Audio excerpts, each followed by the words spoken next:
पराना पल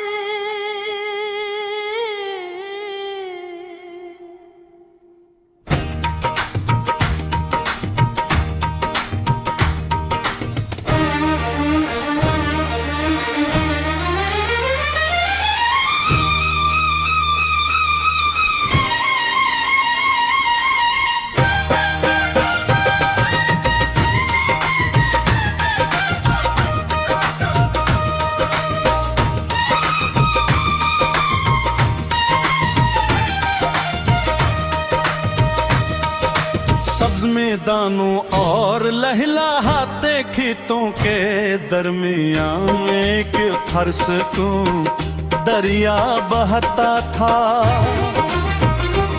इसका पानी शफाफ था और सूरज की रोशनी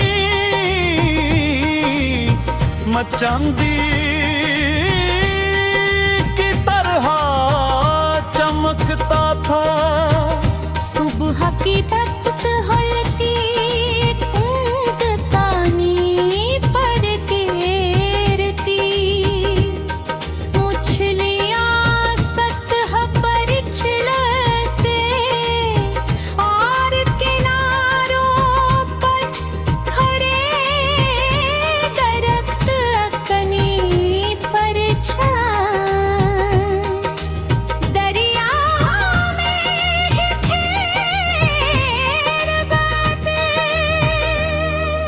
शाम ढलती तो आसमान के सुर्ख रंग पानी में घल जाते और मंजर ऐसा लगता जैसे कुदरत ने खामोशी से कोई शाहकार तख्लीक किया हो। इस दरिया पर पत्थरों से बनाए एक गधी, इस दरिया पर पत्थरों से बनाए एक गधी। गुल का कहना था कि ये पल कई नस्लों से कायम है। अस्पर से कसान अपनी बिलगाड़ियां गुजारते, बच्चे स्कूल जाते, मुसाफिर अपनी मंजिल की तरफ बढ़ते और चरवाहे अपने रियोड़ के साथ गुजर जाते।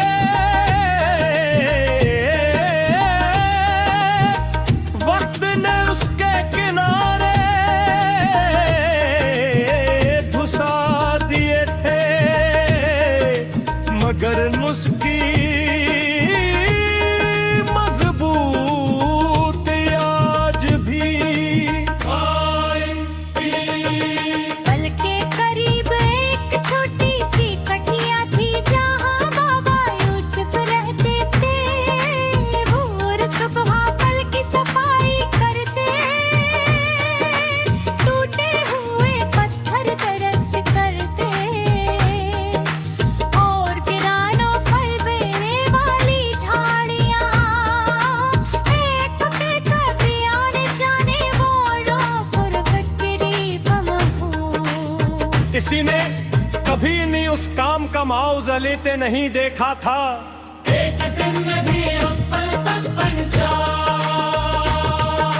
सुबह की ठंडी हवा चल रही थी और दरिया की लहरें आस्ता आस्ता किनारे से टकरा रही थी। मैंने बाबा यूसुफ को सलाम किया, बाबा यूसुफ को सलाम किया। इन्होंने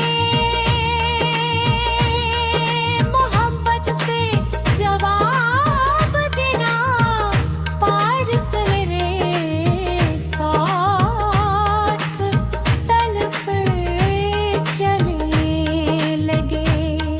मैंने पूछा, बाबा आप रोज उस पल की देखभाल क्यों करते हैं? इन्होंने मुस्कुरा कर कहे, खाने सर्फ पत्थरों से नहीं बनते,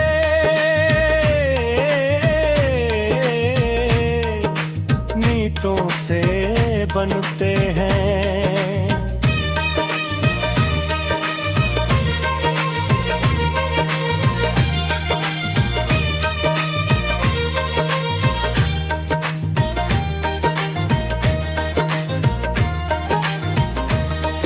ये बात मेरे दिल में कर गई।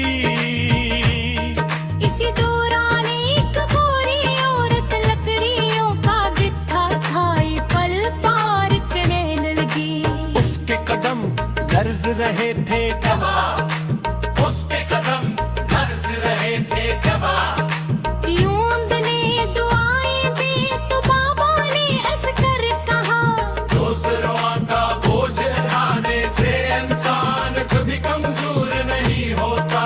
दोपहर के वक्त चल वक्त चाय पर खेलने लगे।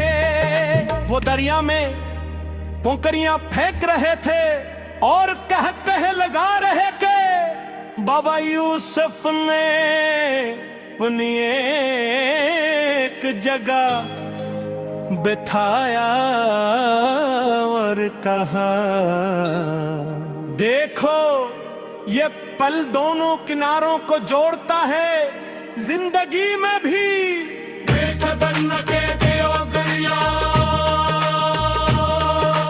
बच्चे खामोशी से अन्न की बात सुनते रहे। शाम होने लगी, दरिया का वायु सुनहरी रंग अख्तियार करने लगा और परिंदे अपने घोंसलों की तरफ लौटने लगे। ये मैं पल के आगाज में एक छोटा सा चिराग रोशन किया। मैंने पूछा, ये चिराग क्यों? उन्होंने आस्था से जवाब दिया, अगर कोई रात के अंधेरे में यहाँ पहुंच जाए तो उसे तरने लगे कि रास्ता खत्म हो गया है। रात खामोशी से